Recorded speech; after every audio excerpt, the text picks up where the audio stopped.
ጤና ይስጥልን የተከበራችሁ ውድ የፍንፍኔ መልቲሚዲያ አድማጭ ተመልካቾች፣ የከበረ ሰላምታችን ባላችሁበት ይድረሳችሁ። ኬንያና ኖርዌይ የመንግስትና የኦሮሞ ነጻነት ሰራዊት ንግግርን እያሸማገሉ እንደሆነ ተገለጸ። ለሶስተኛ ቀን በቀጠለው የኢትዮጵያ መንግስትና የኦሮሞ ነጻነት ሰራዊት ልዩነቶችን በሰላም ለመቋጨት በሚደረጉት ውይይት ኬንያና ኖርዌይ በዋነኛ የአሸማጋይነት ሚና እየተጫወቱ እንደሆነ ተጠቆመ። ለድርድሩ ቅርበት ካላቸው ምንጮች እንደተሰማው ከሆነ የፌዴራሉ መንግስትና የኦሮሞ ነጻነት ሰራዊት በታንዛኒያ ራስ ገዝ አስተዳደር በሆነችው ዛንዚባር እያደረጉት ባለው ውይይት የኬንያና የኖርዌይ አሸማጋዮች በስፍራው ተገኝተዋል።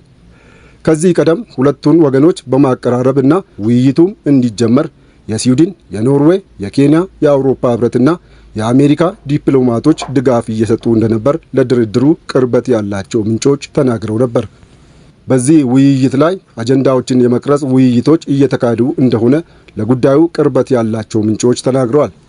የሁለቱን ወገኖች ስድስት ልዑካንና አሸማጋዮችን የያዘው ይህ ውይይት ማክሰኞ ሚያዝያ 17 ቀን 2015 ዓ.ም ተጀምሮ በሳምንቱ መጨረሻ ይጠናቀቃል የሚል እቅድ ተይዞ እንደነበር የተሰማ ቢሆንም ሊራዘም እንደሚችል በስፍራው የምትገኘው ዘጋቢ ከምንጮቹ ሰምታለች ሲል ቢቢሲ አስነብቧል።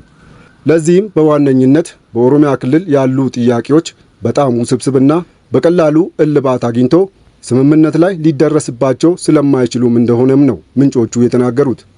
የኦሮሞ ነጻነት ሰራዊት ዋና አዛዥ ጃልመሮ ድሪባ ውይይቱን አስመልክቶ ቢቢሲ ባነጋገረው ወቅት ከመንግስት ጋር የሚደረገውን ድርድር መጀመሩ ተስፋ ሰጪ ቢሆንም ጊዜ ሊወስድ የሚችል መሆኑን ጠቁሞ ነበር። ሁለቱ ወገኖች ውይይቱ እንደሚካሄድ ከመናገር ውጪ ዝርዝር መረጃዎችን ያልሰጡ ሲሆን የታንዛኒያም ሆነ ውይይቱ እየተካሄደባት ካለው የዛንዚባር ደሴት አስተዳደሮችም ዝርዝር ጉዳይ ከመናገር ተቆጥበዋል። የዛንዚባር ባለስልጣናት ውይይቱ እየተካሄደ እንደሆነ ቢናገሩም የድርድሩ አካል እንዳልሆኑና ከአዘጋጅነት የዘለለ ሚና የለንም ሲሉ ተናግረዋል። የኢትዮጵያ መንግስትን በመወከል የጠቅላይ ሚኒስትሩ የብሔራዊ ደህንነት አማካሪ አምባሳደር ሬድዋን ሁሴንና የፍትህ ሚኒስትሩ ጌዲዮን ጢሞቴዎስ ተደራዳሪ ሆኖ መቅረባቸውንም ምንጮች ጠቁመዋል። ሁለቱ ልዑካን በደቡብ አፍሪካ ፕሪቶሪያ የፌዴራል መንግስቱን ወክለው ከህወሓት ጋር የተደራደሩ ልዑካን አባል መሆናቸው ይታወሳል።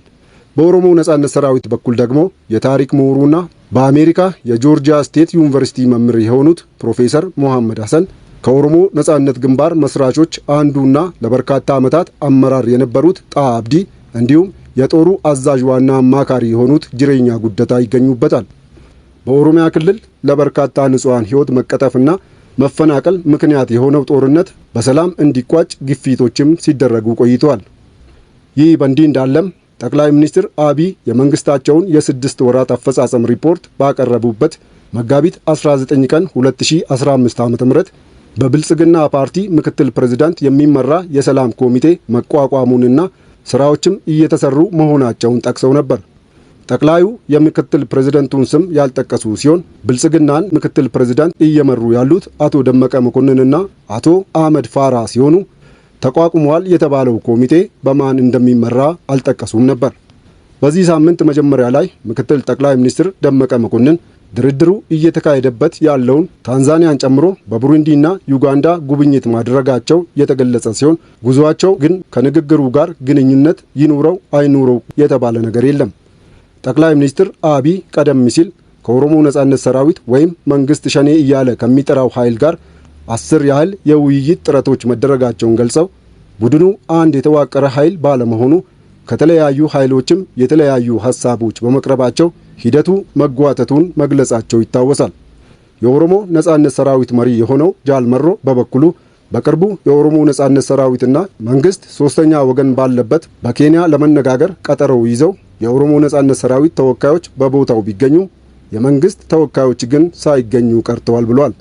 በሌሎች ሀገራት ግብዣ በኬንያ ለመገናኘት ቀጠሮ ነበር፣ ነገር ግን መንግስት ሳይገኝ ቀረ ያለ ሲሆን በአሁኑ ድርድር ስኬት ላይ ጥርጣሬዎች ቢኖሩም የንግግሩ ሂደት ሰላም ሊያመጣ ይችላል የሚል ተስፋ እንዳለው ጨምሮ ተናግሯል። ንግግር መጀመሩ ጥሩ ነው። መነጋገርና መፍታት ያለብን ብዙ ነገሮች ስላሉ ጉዳዩ በአንድ ጊዜ የሚጠናቀቅ አይሆንም ብሏል።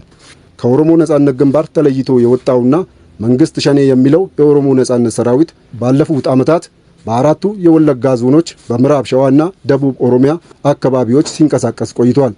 የኦሮሞ ነጻነት ሰራዊት ተቀዳሚ ዓላማ የኦሮሞ ሕዝብ የራሱ መብት በራሱ እንዲወስንና ዲሞክራሲ፣ ፍትህና ህገ መንግስታዊ ስርዓት እንዲመለስ እታገላለሁ የሚል ድርጅት እንደሆነም ይገለጻል። እንግዲህ ውድ የፍንፍኔ መልቲሚዲያ አድማጭ ተመልካቾች ለአሁኑ የያዝነው ወሬ ይህንን ይመስላል። ስለተከታተላችሁን ከልብ እናመሰግናለን። የፍንፍኔ መልቲሚዲያን የዩቲዩብ ቻናል ላይክ፣ ሼር፣ ሰብስክራይብ ያድርጉ። ፍንፍኔ መልቲሚዲያ የታሪክና የመረጃ ምንጭ